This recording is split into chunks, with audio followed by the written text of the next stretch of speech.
jox leen moyen yoo leen ko liggéeyee waaye itam ñu defaraat luwaay mooy yoon bi ba nga xam ne ku def loo warul def ci wàllu mbalit ñu mën la daan te it ñu ñaan kenn ku ne ci Sénégal nga nangu ne sa buntu kër yaa ko war a baleel sa bopp. ñun ñi nga xam ne nag ñoo yor wàllu doxalinu réew mi dinañu yëkkati lépp luy matukaay doxal ko ànd si nag ak maire yi nga xam ne ñoo fi toggal population yi te it ñoom ñu jàppale ñu nag ci bañ di joxe tam ay place boo xam ne kenn waru fa def place loolu tam problème la ci biir réew mi wax ji yëpp foofu la jóge ku ñëw rek ñu bindal la place cantine table ngay fay alors loolu il faut mu dakk surtout nag préfet yi ak gouverneur yi ak sous-préfet yi tam ñoom ñi nga xam ne ñoo toogal président de la république toogal fa état bi ñoom it ñu doxal li nga xam ne moom la ñu war a dox weer wu ne dinañ tàmm ci commune yi ban commune le maire ba ak conseil municipal ba ak ay population gën a taxaw ci wàllu set ak sellal su ko defee ñu primer ko waaye itam ñu fexe ba weer wu ne ñu tànn samedi ba cay jiitu réew mi yëpp pendant toute la matinée 8h ba 13h ñu bale gox ba nettoyer ko loolu dafay nekk loo xam ne commune bu ne war na ko mën a def ci biir Sénégal yëpp. Macky Sall sànq ci suba ca fu soriwul dara fa mu ko doon waxee tey jii ñu meroon ba doon kalaame ji seen mer tey jii ca buntu ministère des transports ca Diamniadio ga ñuy dawal oto yi di taxi yi war a dem AIBD ci aéroport ñoom nag nee nañ daal dafa am ñu leen di concurrencer te ba ñuy wax ak ñoom waxuñu leen woon loolu loolee nag la ñu bëgg kilifa yi lijjanti ko Abdou Diouf Diagne. ay taxi yu bëri yu jógee aéroport Blaise Diagne rang ci buntu ministère bi ñu dénk wàllu dem ak dikk te mu nekk sa Diamniadio lii bëriwut lu ñu koy gis taximan yi nga xam ne dañoo mer li ñu bëgg mooy jëwriñ ci daal leen di dégg ba concurrence bi nga xam ne dañ koo dëkkee ak oto yi nga xam ne ñoom la ñu duppee Easycap ak Aerecap daal di mën a dakk Oumar Diouf moo yor seen kàddu. président moo noon aéroport bu bees oto yu bees ñu lépp ay oto ñëw gaare ko foofu di liggéey yaakaar fay ndax aéroport bi ñu jël yeneen moddu oto yoo xamante ne bii xamuñu lan la ñuy nduru muy oto yu weex ak yu ñuul teg ko suñu kanam oto yi bi ñuy dóoru ubbi dañoo wax ne oto yi ay navette lañ navette lay liggéey loolu la ñu waxam léegi nag ñoom dañuy concurrencer tur boobu ñuy mbuboo ni wax taxi moo ñu metti tey ba tax nii ñu ñëw fii ñaxtukat yi di xam ne bu ñu nekkee ci jafe-jafe yi njiitu réew mi génnu ci moo leen waxoon nañu wut wata yu bees bu ñuy dem ci aéroport ba ñoom ñi tey nag ñuy sàkku ay saafara ci njiitu réew moomele ak jëwriñ di ñu dénk wàllu dem ak dikk gi muy ministre transport muy président Macky Sall mi nga xamante ne moo inauguré woon oto yii oto yooyu weex yooyu ak yu ñuul yi ne ci sunu kanam ñu jëlee leen fa dañ yem ci kenn ku nekk ca la nga war a nekk oto yi Mbaye Sarr moom yenn oto yu weex yu ñuul yi ne xamuñu kan moo ko moom Easycap lañ ko tudde pour di nëbbutu ñooñu xelaat nañu sax wàllaas ñu ngi ci ndax boo xoolee ne bu ñu waxee oto yu ñuul yi ñoom ñoo leen di jëlal robu avocat ñu feesoon dell ca buntu ba takk der yi taxaw ne duñu dugg ñoom ñi sax ñuy xam ne danañ am ab audience ci bés bi ak jëwriñ ji nga xam ne moom la ñu dénk wàllu dem ak dikk ngir mën a wut saafara ci jafe-jafe googu nga xam ne ñoom taximan yooyu ñu ngi koy dund RFM Diamniadio Abdou Diouf Diagne. ñeneen ñoo xam ni d'accorduñ ci doxalinu seeni kilifa di cadre unitaire des travailleurs yay liggéeyee ca hôpital Grand Yoff CTO ga woon ñu daal di bëgg nag ñu daal leen di fay seeni prime de motivation waa direction ba nag ni li ñuy yëkkati ci kàddu di leen ko ŋàññe daal lu ci bëri amut Juma Diouf. cadre bi ñongal liggéeykat yi nag dañoo mere direction bu l'hôpital bu Grand Yoff ñoom nee nañu mënuñu nangu direction bi di jël alalu kër gi di ko saax-saaxee te mu am ay soxla yoo xamante ni dañoo teg Mamadou Moustapha Seck moo yor seen kàddu intrant yi nga xamante ni bii ni moom la nit ñi di defee analyse yëpp intrant yooyu nañ ko sécuriser ñu disponibiliser ko ba nga xamante ni hôpital bi dina mën a fonctionner sans rupture ku ñëw bëgg a def analyse nga mën a def analyse ñu ni service rajo nuñ équipé ba nga xamante ci xaalis boobu ñu nga ñoo leen ko séddee woon muy 5% ñun leen boobu ngeen équipé pharmacie amul dara daanaka bloc yi ciy fonctionner bariwul. leneen lu weesu problème mu fonctionnement boobee liggéeykat yi li ñu bëgg rek moo di ñu fay leen seen prime motivation. prime de motivation yi 25% yi ñoo joxe woon ci jamono yooyu nit boo nekkee ku responsable xaalis rek bu mu la tax a jóg ñu ni leen léegi dañuy jël 20% donte yoon 25% may nañu ko ñun jël nañ 20% may leen 5% yi pour ngeen suqaliwaat hôpital ñu jël xaalis boobu di ko defee seen i mbiri bopp. bu ñu sukkandikoo ci kàddu direction bi nag ñoom nanguwuñu benn yoon ne am na ay problème fonctionnement ci kàddu gu Tom Gueye nekk seen chargé de communication moom nee na lii di l'hôpital bi mu ngi dox bu baax a baax. plateau médical bi amul benn faiblesse ndax fii docteur yi gën a xarañ ñu ngi fi fii ay matériel ak ay équipement yu gën a kawe également ñu fan yi rek am nañu benn matériel bu tudd angiographie numérisée loolu nekk matériel bu xarañ boo xam ne hôpital Grand Yoff rek la am ci sous-région bi nag képp kuy investir ci loolu quand même mënul na saxal yeneen partie plateau médical. état bi nag war na jël ay dogal bu baax jëmale ko ci hôpital boobee balaa muy toog te dootul liggéey ndaxte fi ñu toll liggéeykat ak direction ñoom bokkuñu kàddu. waa libéré Guy Marius Sagna itam seen xol seddut nde bëgg nañ ñu daal di bàyyi ko mu génn nag kaso bi ginnaaw bi ñu ko jàppee ak léegi gàlloon ci am ndoddam nag tuuma joo xamante ne nii mooy mën a tiital réew mi ci wàllu terrorisme loolee nag tey jii ñi dokk ci kuréel googu ñu tuddee libéré Guy Marius Sagna doon ci jano ak taskatu xibaar yi ni itam bu génneet pétrole bi cooli ci na lépp leer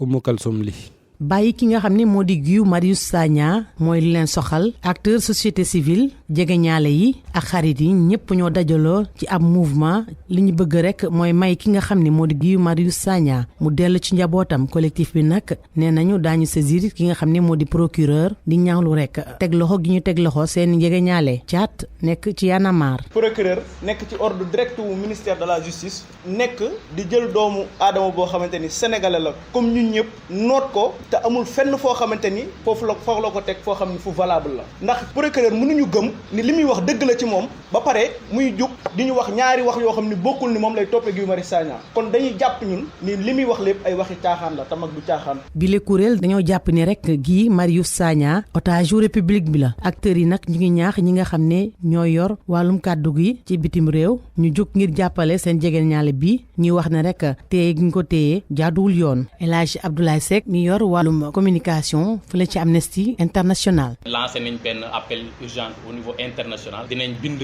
ministre de la justice bind autorité yi wax leen que ñu libéré ko sans condition parce que liñ ko jàppee wóorul. bu ñuy xeex ngir ñu bàyyi ki nga xam ne moo di seen jegeñaale di seen mbokk Guy Marius Sagna membre collectif bi nag ca wet ga ñu ngi laaj ngir ñu leeral dossier pétrole ak gaz bi ñoom ñi lee ñu ngi nas ay pexe ngir waajal ay plan d'action ci bés yi di ñëw. pour man RFM mooy rajo bi gën a jege askan wi. RFM rajo bi jaamu seen soxla. soppi ni ñuy fale maire yi léegi mu bañ a doon askan wi fal ba pare te duñu xam ku falu conseil lëluwaat doog a tànnaat ka ñuy fal maire loolu nag la ñu ne war naa dakk kujje gi ak opposition bi pouvoir bi yëpp daat nañ ci d'accord nga xam ni léegi ku ñuy yëkkatee di sa loxo ba ñu ne yow yaay tête de liste bi buñ la falee rek mu sar benn yoon Mouhamed Ali Mouba. buñ sukkandiku ci député maire Taïba Ndiaye alelo fal bi ñu war a fal maire bi ci suffrage direct lu am solo la ndaxte day tax mu gën a am légitimité. je pense que ni xalaat bu baax la te ñun au niveau de l'Assemblée nationale ñu ngi doon xalaat sax def proposition de loi ci loolu bu fekkente ni nag acteurs politiques au pouvoir comme opposition waxtaan nañ ci ba d'accord ñun dañ koy rafetlu di. Alé Dieng moom itam jàpp ni lu baax la moom ci arc-en-ciel la bokk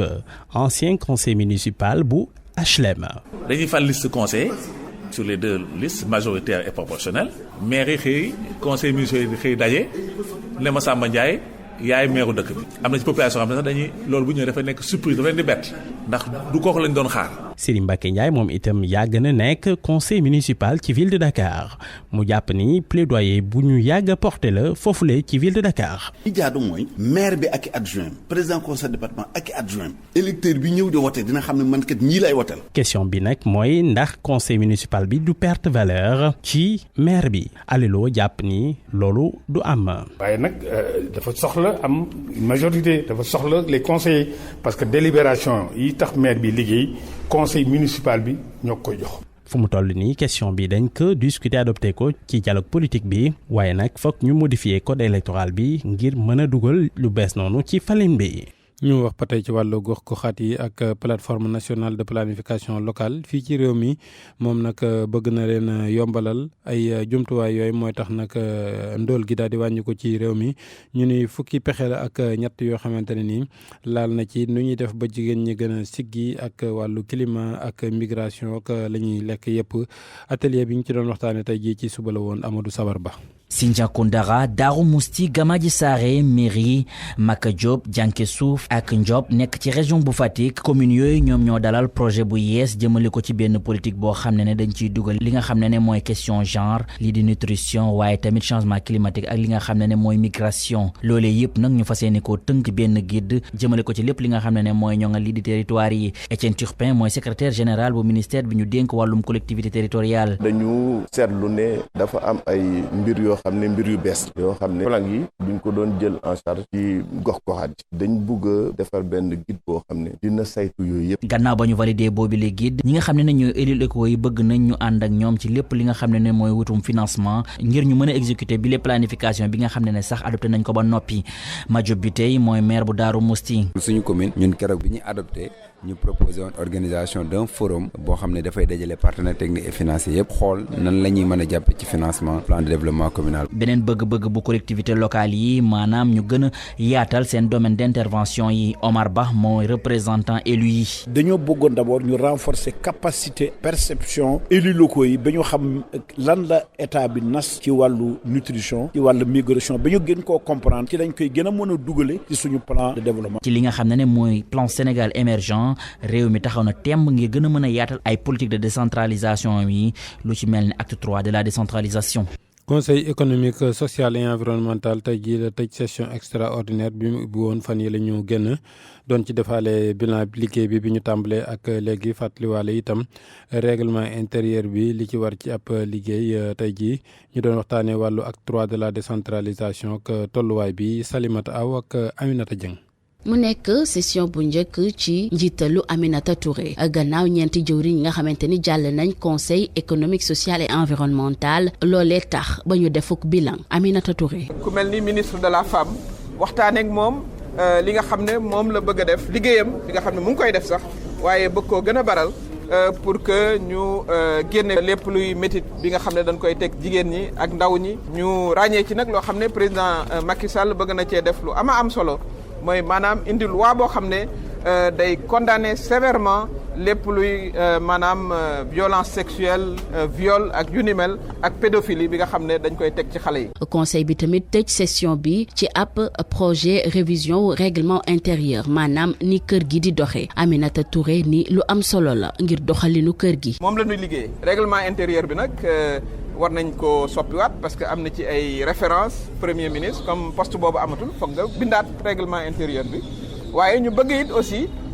xëy na ñi ñuy liggéeyee gën a bar ñu mën aussi di am li ñu naan intercession. ay waxtaan mu jàpp ni yu am solo la ndax loolee dina tax ba ku ci ne indi sa xalaat ñu mën ko waxtaanee ci session bi ñuy dëgmal. dinañ liggéey ci wàllu décentralisation dinañ liggéey aussi ci wàllu civisme maanaam nu ñuy fexe nag ba aussi ñu doxalee réew mi ba nga xam ne ku nekk di nga ci gis sa bopp indi discipline indi yar indi teggin kooku dañu bëgg vraiment conseils yi nga xam ne ñu indi ci seen xalaat woo aussi ñi nga xam ne ñu ngi ciy liggéey. waxtaan wi. njiitu réew mi sulli jamono yu ñu weesu maanaam xool naka la ñuy yeesalaatee administration waxtaane nañ ko fa Aminata Touré ni du ci yam ndax bu ñu ibbiwaatee danañ ca gën a sëgg ngir ku si nekk joxe sa xalaat ñu tënk lépp jébbal njiitu réew mi. kon bokk acte 3 ci beneen session lañ ko war a waxtaane incha allah foofee ca conseil économique social et environnemental.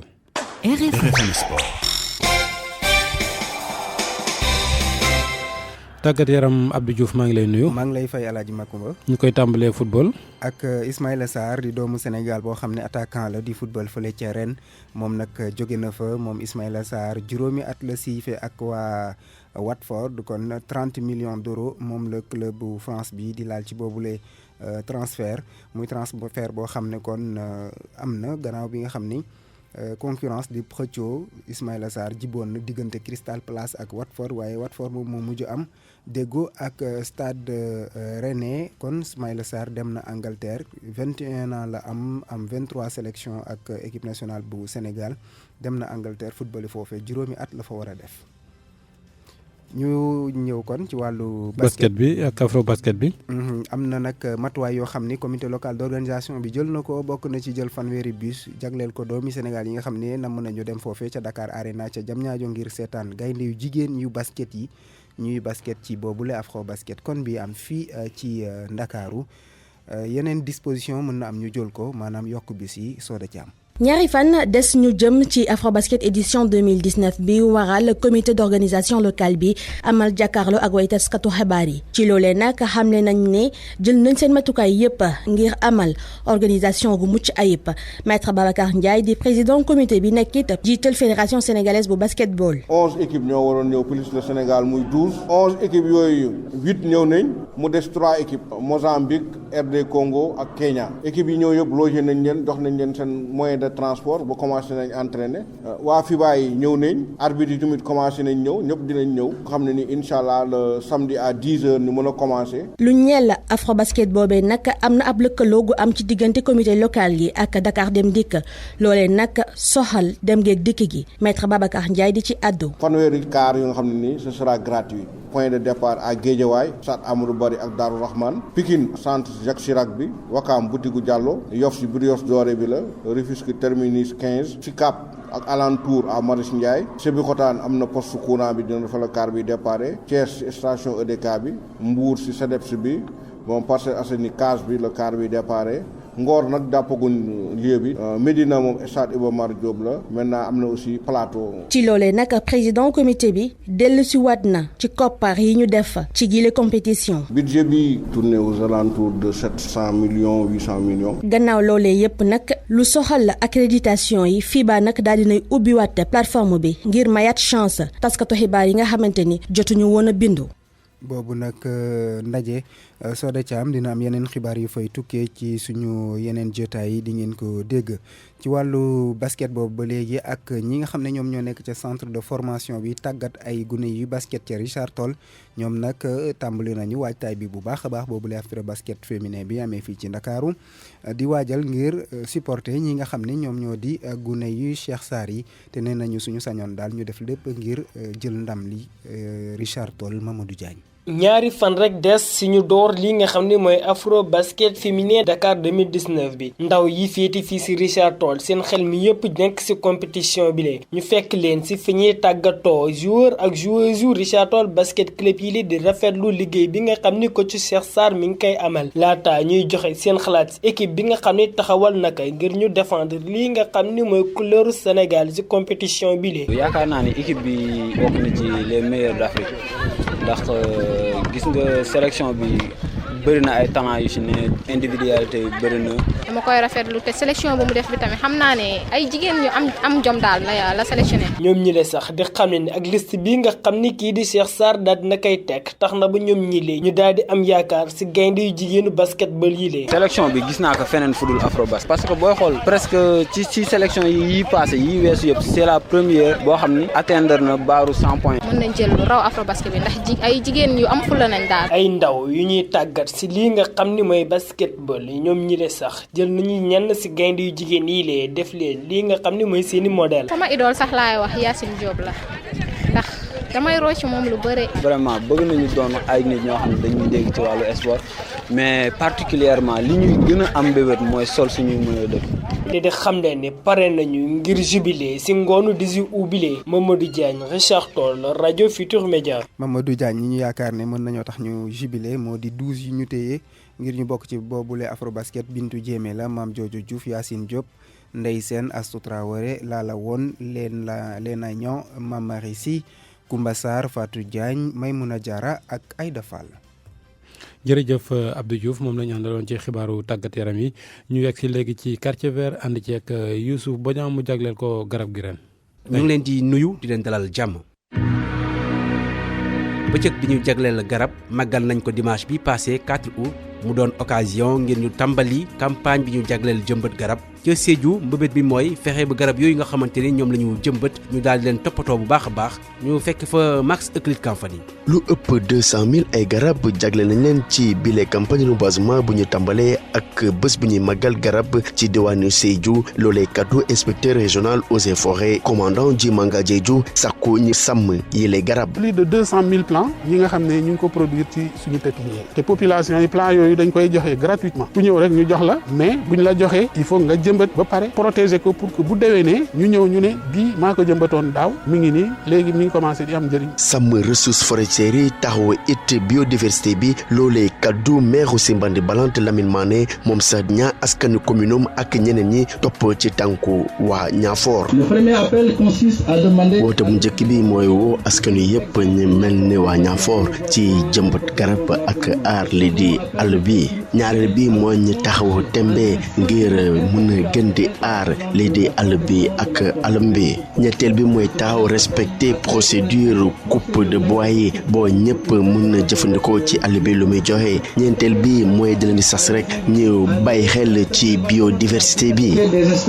ab aar ressources yi bu ñu war a amal it du topp ci ginnaaw ñi def naka sudu noonu di gorob garab bi ci diwaan bi di fàttali it commandant ji Manga Jeeju bandi dinañ leen xeex ba fi ñu toll nii ñoom ñoo ragal parce que ñun duñ leen bàyyi mukk tant que bàyyi ñu ñoom li ñuy def dañ leen di xeex ba ñu bàyyi li ñuy def ndax loolu c'est des activités criminelles te loolu ñun duñ ko bàyyi suñu secret mooy dañu impliquer population yi suñu secret également mooy renseignement parce que mënuñu jàpp nit te amuñu renseignement. Max Euclide Kamfani ca Kaffrine tamit toppatoo garab yooyu le doon na lu yittal chef de service régional des eaux et forêts lieutenant-colonel Oulimata Faye di woo maire yi ñu daal di sanc ay pépinière communale kaddoom yi Oumar Ndiaye moo ko nangu fële ca Kaffrine. ci campagne bi ñu nekk am nañ 1,426,000 lu ko ëpp si loolu maa ngi vraiment sargal waa Trifeuse Fitch parce que pépinière individuelle yi li si ëpp yëpp ñoom ñoo leen encadré te mën naa wax ne pépinière individuelle yi au niveau de la région li ñu produire ëpp na 1 million ñeneen ñi nag buñ leen jàppale woon par exemple ci suñu production ñetti pépinière communale laa gis alors que commune bu nekk waroon na mën a am pépinière boppam bu ko defee mu mën a reboiser ji c'est vrai plan yi moom am na au niveau des eaux et forêts ku soxla plan boo ñëwee eaux et forêts di nga am plan boo dem jëmbat mais ñun nag dañu bëgg ku jëmbat nga toppatoo ko ba mu nekk garab. laaj bi sampu nan la ñuy def ba mën a toppatoo bu baax a baax garab boo xamante ne ñu ngi ko jëmbat suñu kër yi colonel Moussa Fall di ñu ciy xelal. ci jiitu mooy nit ki dafa war a bëgg garab soo bëggee garab ni nga bëggee sa doom day nekk lu yomb pour toppatoo garab bi ci kër gi ndaxte doom ji lu mu nekkee ndaw da nga koy toppatoo di ko solal mënul boppam dara nga di ko sang di ko solal di ko jox muy lekk di ko jox muy naan ba yàlla may ko ëllëg bu mën a demal boppam garab gu ndaw gi nga indi ci biir kër gi baa nga def ko ci buntu kër gi moo xale bi ñoo yem da nga koy toppatoo di ko jox muy lekk di ko jox muy naan di ko aar toppatoo ko ba xam ne béy du ko lekk toppatoo ko ba nag du fa jaar mbaam laal ko soo ko defee incha allah dana dem ba aussi moo xale bi ñooy yem dana dem ba ëllëg mu indi la njëriñ amour boobu nag ñëpp amuñu ko am na ñoo xam ne mooy dañ leen di yóbbaale rek campagne jot na jox ma garab ñu laajte ay garab soo leen ko joxee léeg-léeg sax duñ ko jëmbat ci buntu kër gi lañ koy bàyyi ba mu dee am na ñoo xam ne da nga leen di jox ñu jëmbat ko d'accord waaye doo arrosé doo toppatoo doo aar béy bi romb lekk nag bi romb lopp garab googu du mën réussir te léegi foo dem ci Sénégal service des eaux et forêts représenté na fa soo fa demee laaj leen ne man garab gii laa bëgg a jëmbat dañ la jox ay conseil wax la garab gii ni muy def ba màgg wax la garab gi kañ la war a mën a jur wax la garab gi lan mooy njariñam nan la ay reenam bindoo ndax reenam bi day law day tàllali ku jëm ca biir ou bien ndax reen yi dañuy wàcc jëm ci biir suuf loolu nag moom la ñuy wax pivotant ak traçant te léegi technologie bi dem nag am na garab lu ci ëpp léegi mën nga am variété nen maanaam bi xam ne garab gi du sori ci kaw te commencé juri doom am na ci goya bi am na ci papaye yi am na ci limon yi am na ci mango yi. colonel Moussa Fall nekkoon directeur bu parc de Hann tey mu nekk expert consultant ci wàllum agroforesterie mooy tëj buntu quartier vert ba si di ñëw ci benn waxtu bi benn gox bi ci benn planète bi.